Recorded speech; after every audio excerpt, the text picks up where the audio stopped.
आपको सुनकर आश्चर्य हुआ, मंत्र चिकित्सा तो मंत्र चिकित्सा है, संगीत भी चिकित्सा है। हमारे वृंदावन में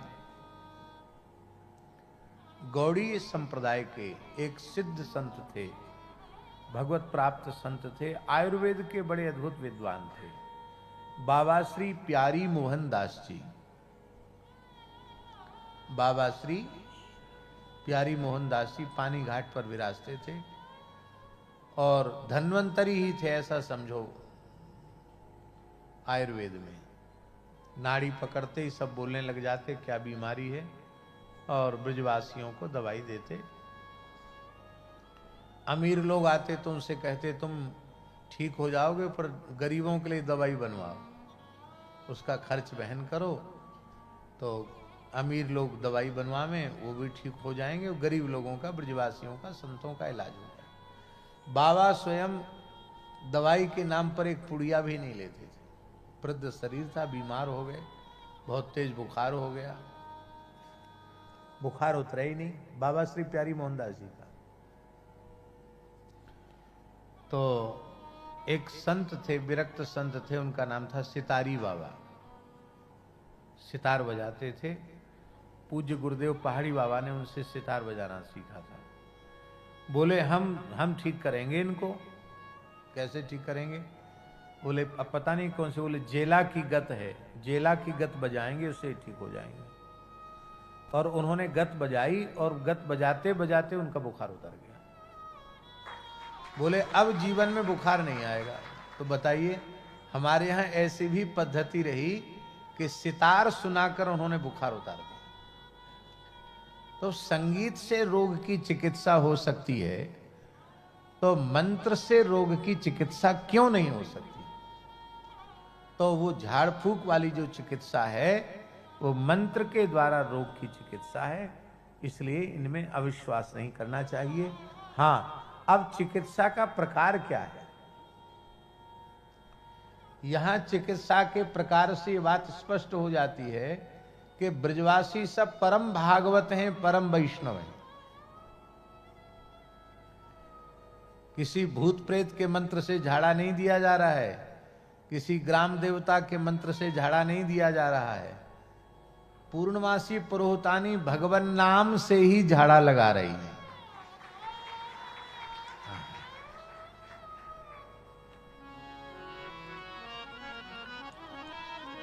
अव्यादजोंग्रिमणिमास्तव जान्मथोरु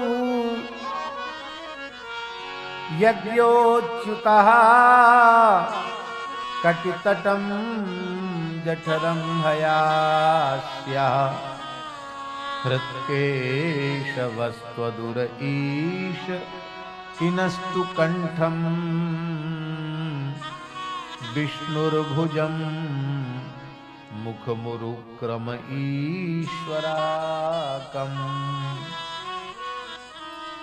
अजन्मा भगवान चरणों की रक्षा करें, मणिमान भगवान घुटनों की रक्षा करें, यज्ञ नारायण भगवान जांघों की रक्षा करें, अच्युत भगवान कमर की रक्षा करें, हयग्रीव भगवान उदर की रक्षा करें, केशव भगवान हृदय की रक्षा करें, ईश्वर भगवान मुख की रक्षा करें, उरुक्रम भगवान मुख की रक्षा करें, और परमेश्वर ईश्वर परमात्मा मस्तक की रक्षा करे। इत्यादि प्रकार से 12 नाम लेकर के 12 अंगों में पुच्छ का स्पर्श करा के और वो भगवान की रक्षा का विधान करने लगे। भगवान बहुत प्रसन्न हो रहे थे। प्रसन्नता के 2 कारण। एक कारण तो यह है कि कृष्णावतार का मुख्य प्रयोजन है गो भक्ति की प्रतिष्ठा, गो उपासना, गो सेवा, गो भक्ति की प्रतिष्ठा के लिए ही भगवान का अवतरण हुआ। और हमारे ब्रज के अष्टछाप के महान भक्त कवि श्री छीत स्वामी जी ने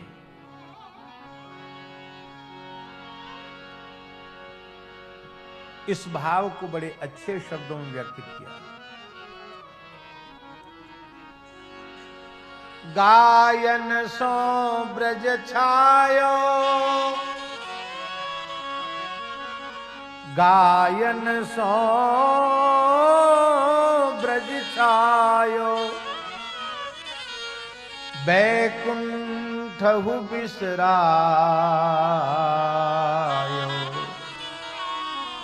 गायन के हेतु गिरि कर ले उठावे, आगे गाय पाछे गाय, इत गाय उत गाय, गायन में गोविंद को बसी बोई भावे।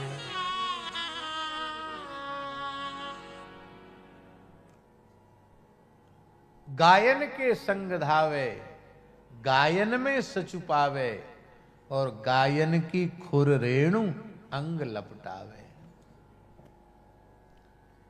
छीत स्वामी गिरधारी, विठलेश बपुधारी, ग्वारिया को भेष धरे, गायन प्रयावे।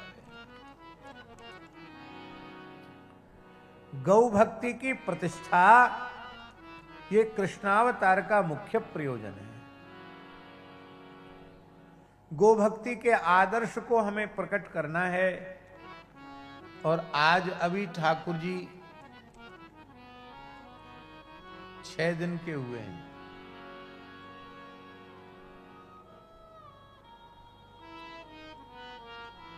और 6 दिन के ठाकुर जी ने पूतना मार दी।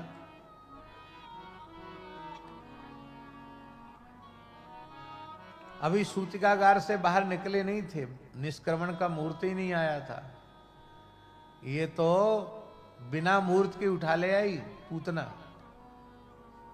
और पूतना का कल्याण हो गया। अब सर्वप्रथम श्री कृष्ण को गोपियां गौशाला में लेके आई, तो भगवान बड़े प्रसन्न हो रहे हैं कि हम अपनी आराध्या उपास्या पूज्या गोमाता के मंदिर में आ गए।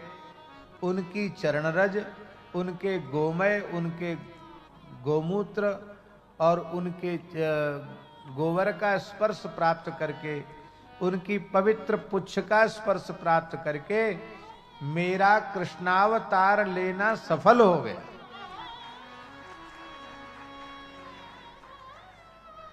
और आप कभी अनुभव करके देखना, गोबर गोमूत्र से किस किस ने नहाया है बताओ। अच्छा, वाह, बड़ी प्रसन्नता की बात है। इतने लोगों ने भी हाथ खड़े किए। अपने जीवन में यदि गोबर गोमूत्र से कभी नहीं नहाया तो ऐसा समझ लो आपका भारत में जन्म लेना, हिंदू होना, सनातनी होना व्यर्थ हो गया। अवश्य स्नान करना चाहिए। जर्सी दोगली नहीं, वेद लक्षणा भारतीय देसी गाय के हम विधि आपको बता देते हैं। गाय का मूत्र, गोमूत्र और गोबर दोनों को बढ़िया से मथ लो, मिला लो। मिला करके छन्नी से उसको छान दो। उसकी भूसा भूसा जो तृण है वो अलग हो जाएंगे, वो गाढ़ा गाढ़ा कलल जैसा हो जाएगा। और फिर आप ठीक से सिर से खूब नहाइए, खूब शरीर रगड़िए, ऐसे बाल हो जाएंगे और ऐसी स्निग्धता चिकनाहट शरीर में आ जाएगी और इतनी दिव्य सुगंध शरीर में आ जाएगी कि महीना में 1 दिन स्नान कर लो तो 1 महीने तक शरीर से सुगंध निकलती रहेगी। आप ऐसा समझो। आपको स्वयं को अनुभव हो गया होगा, आप करके देखना श्रद्धा पूर्वक। आपको अनुभव होगा कि मैं निष्पाप हो गया, मैं निर्मल हो गया, मैं पवित्र हो गया।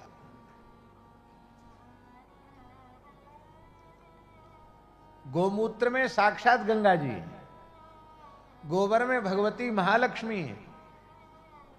गोबर गोमूत्र के स्नान की बड़ी महिमा है। हमको तो भगवान की कृपा से खूब अवसर मिलता है। वृंदावन अभी जाएंगे, वहां संत लोग गौशाला के गोबर गोमूत्र से व्यवस्था करके रखते हैं। खूब स्नान कर, स्नान प्रिय भी है, गोबर गोमूत्र से स्नान। कल यहाँ भी गोबर गोमूत्र से स्नान का अवसर मिल गया। और अभी जड़खोर गोधाम में जो शारदीय नवरात्रि में होगा, तो और कोई अनुष्ठान हमारा होए न होए, रोज गोबर गोमूत्र से स्नान का सौभाग्य मिल जाए।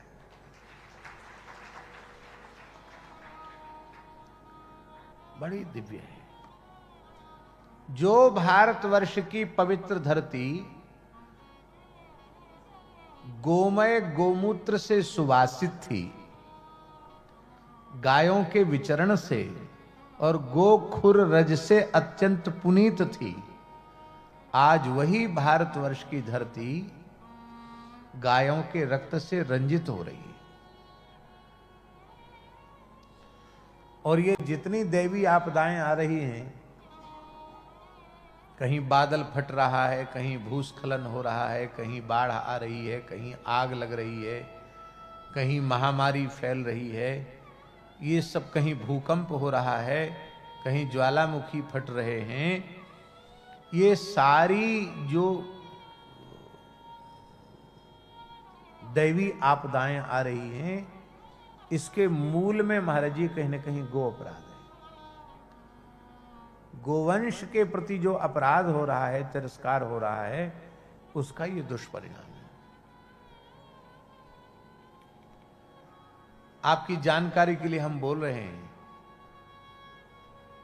और अप्रामाणिक बात करना हमारे स्वभाव में नहीं है।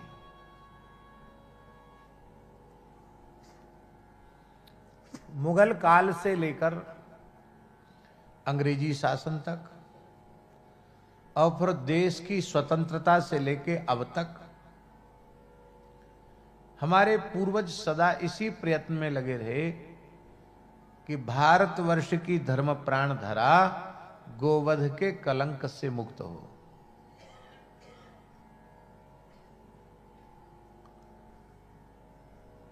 मुगल शासन इस देश में आया और काफी लंबे समय तक मुगलों का शासन रहा, मलेच्छों का शासन रहा।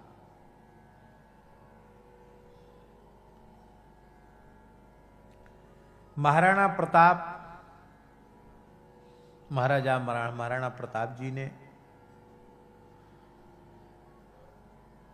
छत्रपति श्री शिवाजी महाराज ने, महाराजा छत्रसाल ने,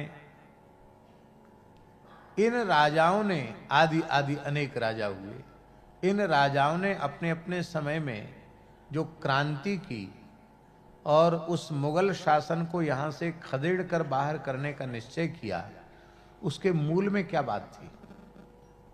बोलिए। उसके मूल में यही बात थी कि यह गो विरोधी हैं, ये गोमांस भक्षक हैं, ये गो अपराधी हैं। भारत की धरती पर गो विरोधी, गो अपराधी, गोमांस भक्षी, उनको रहने का कोई अधिकार नहीं। इनको हम खदेड़ कर बाहर करेंगे।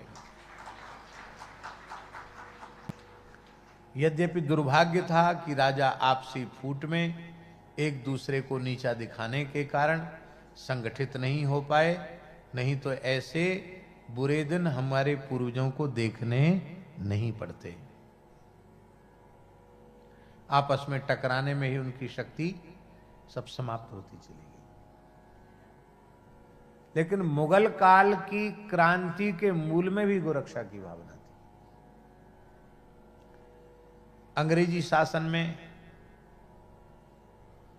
मेरठ छावनी में सबसे पहले सैनिक विद्रोह करने वाले मंगल पांडे हुए। उस समय क्रांति के मूल में क्या था? गोरक्षा की भावना थी, क्योंकि कारतूस में गाय की चर्बी का प्रयोग होता था और वो दांत से कारतूस छीलने पड़ते थे, और सुअर का भी कुछ प्रयोग था। तो दोनों में ही विद्रोह हुआ हिंदू मुसलमान कि भाई ये हम नहीं प्रयोग करेंगे, और मंगल पांडे ने प्रथम सैनिक विद्रोह किया। इसके बाद महारानी लक्ष्मीबाई का जो विरोध हुआ, लक्ष्मीबाई की जो क्रांति हुई, उस क्रांति के मूल में भी गोरक्षा की भावना थी। हमारे इतिहास को तोड़ मरोड़ करके और मनगढ़ंत तरीके से लिखा गया। प्रामाणिक रूप से महारानी लक्ष्मीबाई के जीवन चरित्र में ये जो अपने शर्मा जी थे, उन लोगों ने हमको पुराना साहित्य पढ़ करके बताया लक्ष्मीबाई का, कि लक्ष्मीबाई के पति गंगाधर राव वे मुगलों की अधीनता स्वीकार कर चुके थे। झांसी राज्य अंग्रेजों के अधीन था, लेकिन गंगाधर राव के समाप्त होने के बाद अंग्रेजों ने उस राज्य को हथियाना चाहा। डलहौजी की विलय नीति थी कि जिस राज्य का वारिस न हो उस राज्य को अंग्रेजी राज्य में विलय कर लिया जाए। और लक्ष्मीबाई का पुत्र बहुत छोटा था, वो संभालने के योग्य नहीं था, तो लक्ष्मीबाई ने कहा कि नहीं, जब तक मेरा पुत्र संभालने योग्य नहीं है तब तक शासन की बागडोर मैं संभालूंगी। लक्ष्मीबाई ने डलहौजी की विलय नीति का विरोध किया और अपने पुत्र को कहा कि हम इसको अपना राजा बनाएंगे। तो जब शासन की बागडोर लक्ष्मीबाई ने संभाल ली तो एक रात्रि के समय वो स्वयं घोड़े पर बैठकर पुरुष वेश में, सैनिक के वेश में घोड़े पर अपने राज्य का मुआयना करने के लिए, घूमने के लिए लक्ष्मीबाई गई। तो उसने क्या देखा कि किसी भी हिंदू की सुंदर स्वस्थ गाय को अंग्रेज लोग घर से घसीट कर ले आते हैं और उसको काट कर खा जाते हैं। तो हमारे राज्य की सीमा में गोवध हो रहा है और ये अंग्रेज किसी की भी गाय को काट कर खा जाते हैं। तो इसको देख कर के वह क्षोभ में भर गई और उसने निश्चय किया कि कोई सहयोग करे या न करे, पर इन गोमांस भक्षियों को हम अपने शासन में रहने नहीं देंगे, अपने राज्य की सीमा में नहीं रहने देंगे। और उसने कितनी विलक्षण क्रांति की महारानी लक्ष्मीबाई ने। लगता था कि यह एक है कि सैकड़ों रूप इसके हो गए हैं। इतनी तीव्र गति से घोड़े पर चलती थी और अंग्रेजों के छक्के छुड़ा दिए। ओरछा राज्य ने और ग्वालियर राज्य ने यदि लक्ष्मीबाई का सहयोग कर दिया होता तो उसी समय देश स्वतंत्र हो जाता। इतने लंबे समय तक गुलामी सहन नहीं करनी पड़ती। लेकिन सुभद्रा कुमारी चौहान ने लिखा, अंग्रेजों के मित्र सिंधिया ने छोड़ी राजधानी थी, खूब लड़ी मर्दानी वह तो झांसी वाली रानी थी। चमक उठी सन 57 की वह तलवार पुरानी थी, खूब लड़ी मर्दानी वह तो झांसी वाली रानी थी। तो महारानी लक्ष्मीबाई की क्रांति के मूल में भी गोरक्षा की भावना। इसके बाद देश में गरम दल, नरम दल के भी क्रांतिकारी हुए। उनमें सुभाष चंद्र बोस आदि क्रांतिकारी थे। उनके मूल में भी अंग्रेजों के प्रति विद्रोह, देश को स्वतंत्र कराने के मूल में प्रबल गोरक्षा की भावना थी। और गांधी जी तो नरम दल के प्रधान नेता ही माने जाते थे। गांधी जी ने तो कहा ही कि हमारे लिए स्वतंत्रता से भी आवश्यक गोरक्षा है। ये उनके लेख में भी है, उनके वक्तव्य में भी। मैं देश की स्वतंत्रता से अधिक आवश्यक गोरक्षा को मानता हूं, ये महात्मा गांधी ने कहा। और ये कहा कि हम देश की स्वतंत्रता इसलिए चाहते हैं क्योंकि स्वतंत्र भारत में गोवध नहीं होगा। और यहां तक उन्होंने अपने वक्तव्य में कहा था, काशी की एक सभा में गांधी जी ने कहा था कि जिस दिन देश स्वतंत्र होगा, कलम की पहली नोक से गोवध पर पूर्ण प्रतिबंध लगा दिया जाएगा। लेकिन देश ने अपनी आज़ादी के 75 वर्ष पूर्ण कर लिए, अमृत महोत्सव मना लिया, उससे भी आगे हम लोग बढ़ गए। लेकिन इसके बाद भी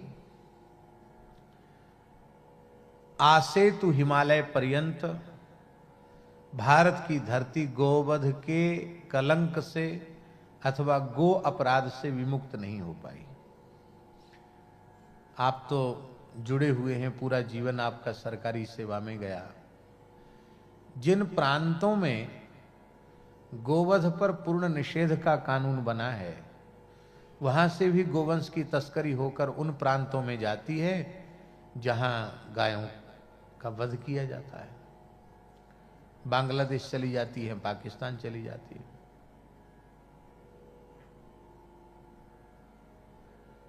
कुछ प्रांत ऐसे हैं जहां खुलेआम पर गोवध होता है। अब दुर्भाग्य की बात यह आई, हिंदू कसाई मांस खाता था, मांस बेचता था, पर कभी गाय नहीं काटता था, गोमांस नहीं खाता था। अब अपने को उच्च वर्ण का अभिमान लेकर घूमने वाले लोग, अपने को सवर्ण कहने वाले लोग, उच्चता का अहंकार लेकर घूमने वाले लोग भी मांस भक्षी ही नहीं गोमांस भक्षी होते चले जा रहे हैं।